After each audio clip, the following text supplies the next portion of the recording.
काम रखिया जिला तुझे सफाई पे गया अपनी पार्टी से एक काम करना चाहता है। आप यहाँ के बुजुर्गों, भाइयों, बहनों, बेटियों, माताओं, आदाब, नमस्कार, सत श्री अकाल, गुड आफ्टरनून, अस्सलाम वालेकुम। एक मिनट भाई, संडे है, लोगों का संडे में प्रोग्राम यहाँ ऑर्गेनाइज किया और जिस भारी तादाद में आप लोगों ने हमारा यहाँ इस्तेकबाल किया, मैं सबका शुक्रिया अदा करता हूँ और मुबारकबादी देता हूँ अपनी इस टीम को भी और इन दोनों सज्जनों को भी। मेरे भाइयों, कोई बहुत सियासत नहीं कहने वाला हूं, क्यों न पेशे से सियासतदान हूं, मैं भी आपकी तरह एक आम आदमी हूं। लोगों की खिदमत करना हम सबका, मुझे लगता है दिल में हर एक के शौक होता है कि लोगों की खिदमत करें। वैसा ही मुझ में भी एक शौक था कि लोगों की खिदमत करें और मुझे लगता है पॉलिटिकल प्लेटफॉर्म वो एक प्लेटफॉर्म होता है जहां से आप लोगों की खिदमत कर सकते हैं। ये बेहतरीन प्लेटफॉर्म है। बदकिस्मती से हमारी रियासत में पिछले 74 साल से जो भी हुक्मरान रहा, जो भी रहा, चाहे नेशनल कॉन्फ्रेंस रही, चाहे पीडीपी रही, चाहे कांग्रेस रही या चाहे भाजपा रही, इन्होंने कोशिश की कि जम्मू को कश्मीर से और कश्मीर को जम्मू से लड़ाएं। इनकी कोशिश तो ये भी थी कि मुसलमान को हिंदू से लड़ाई, हिंदू को मुसलमान से लड़ाई। मैं मुबारकबादी देता हूं अपने लोगों को, जम्मू के लोगों को, कश्मीर के लोगों को, कम से कम वो इनकी चालों में कभी नहीं आए। और हमारे इस मुल्क में ये रिकॉर्ड है कि एक स्टेट थी, एक ही जगह थी जहां हिंदू मुस्लिम इत्तेहाद बरकरार हमेशा रहा। मैं तो जम्मू के लोगों को वैसे हमेशा मुबारकबादी इसलिए भी देता हूं कि आपने अपना सेक्युलर क्रेडेंशियल हमेशा जिंदा रखा। 1990 में जब उग्रवाद ने कश्मीर को अपने लपेटे में ले लिया, आपने अपने घर खोले, आपने अपने दिल खोले और जो वहां से लोग आए उनको भी अपने घरों में भी, अपने दिलों में भी बसाया। चाहे राजौरी से आए, चाहे पुंछ से आए, चाहे डोडा से आए, किश्तवाड़ से आए। मुझे मालूम है जब लोग बाहर से आते हैं तो लोकल लोगों की हर रिसोर्स पे फर्क पड़ता है। चाहे आपका पानी था, उस पर भी उनका हक वो पीते रहे, चाहे यहाँ बिजली थी, चाहे जगह थी, लेकिन आप लोगों ने उसकी परवाह नहीं की। यहां तक कि अगर आपके बच्चों को नौकरियां नहीं मिली, आपने उसकी भी परवाह नहीं की। आपने कहा ये मुसीबत ज्यादा लोग हैं, उसके लिए मैं आप सबको मुबारकबाद देता हूं और जितनी भी मुबारकबाद दे दें ये कम होगी।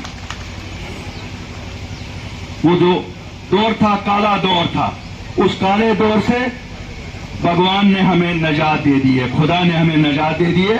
और मुझे लगता है वो इसलिए नजात दे दी है क्यों हम सब लोगों के दिलों में ये था कि हम कब इस मुसीबत से आगे निकलेंगे। 5 अगस्त 2019 को एक फैसला हुआ।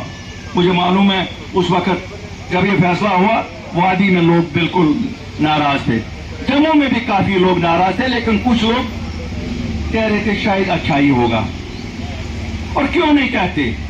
क्योंकि वहां की इलाकाई पार्टियां जब भी आई, चाहे नेशनल कॉन्फ्रेंस आई, उन्होंने वोट बटोरने के लिए कभी माजराई शुमारी का नारा दिया, कभी ऑटोनॉमी का नारा दिया, या पीडीपी आई उन्होंने सेल्फ रूल का नारा दिया। और जम्मू के वासियों को हमेशा लगता था कि ये उनके हक में नहीं है। सही बात नहीं थी, शायद हक में भी नहीं था, ये जम्मू कश्मीर के ही हक में नहीं था। ये खाली जम्मू के ये नहीं था कि जम्मू के हक में नहीं था, ये जम्मू कश्मीर के हक में ही नहीं था। वो सियासतदान जो वो नारे दे रहे थे वो भी कभी सीरियस नहीं थे। उनको भी ये पता थी कि लोगों को जज्बाती नारों से वोट बटेरते रहे उनसे। आज उनकी असलियत हमारे सामने है, सबके सामने है, आपके सामने भी है, मेरे सामने भी है। ये वही लोग थे जिनको कभी कांग्रेस ने दूध पिलाया और कभी भाजपा ने दूध पिलाया। भाजपा और कांग्रेस इनके सहारे हुकूमत करती रही, क्यों? इनको पता थी कि वो इमोशनल नारा दे देंगे, ये लोग काउंटर नारा यहां से देते थे और आप लोगों से वोट लेकर, वोट इस नाम पे लेते थे कि हम खानदानी राज वालों को दूर रखेंगे, और जब रिजल्ट आते थे फिर जाके उनकी गोद में बैठते थे।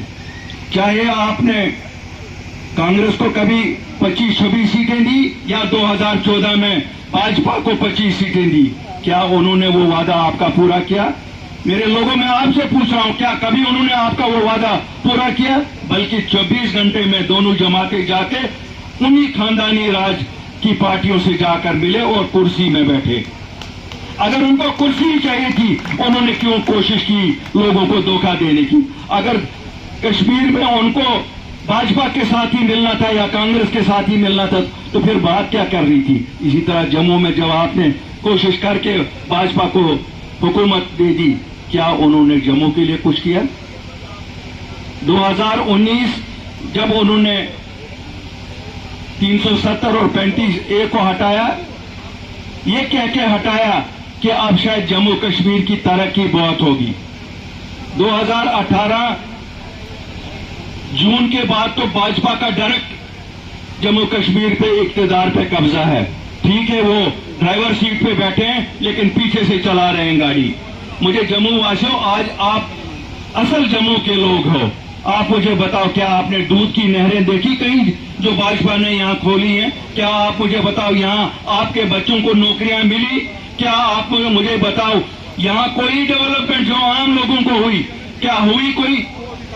मैं आपसे पूछता हूं, देखिए मेरी सियासत ये है, अगर मैं गलत कहता हूं यहाँ इस जलसे से सभा से कोई भी उठे कि अल्ताफ बुखारी गलत कह रहे हो, हमारी तरक्की भाजपा ने यहाँ बहुत की है। भाजपा ने यहाँ दूध की नहरें को बहाई हैं, भाजपा ने यहाँ सोने के पहाड़ बहाए हैं, हमारे बच्चे कोई घर में बैठा नहीं है, सबको नौकरियां मिली हैं। अफसोस ऐसा नहीं है। अगर हमारे बच्चे बैठे हैं वो वहाँ टेंटों में बैठे हैं, एजुकेशन कर रहे हैं, क्योंकि इनके इम्तिहान बॉर्डर बटालियंस, अकाउंट्स असिस्टेंट्स या दूसरे सबको इम्तिहान लेके फिर कहते हैं 3-3 साल जाया करने के बाद जी इसमें चोरी हुई।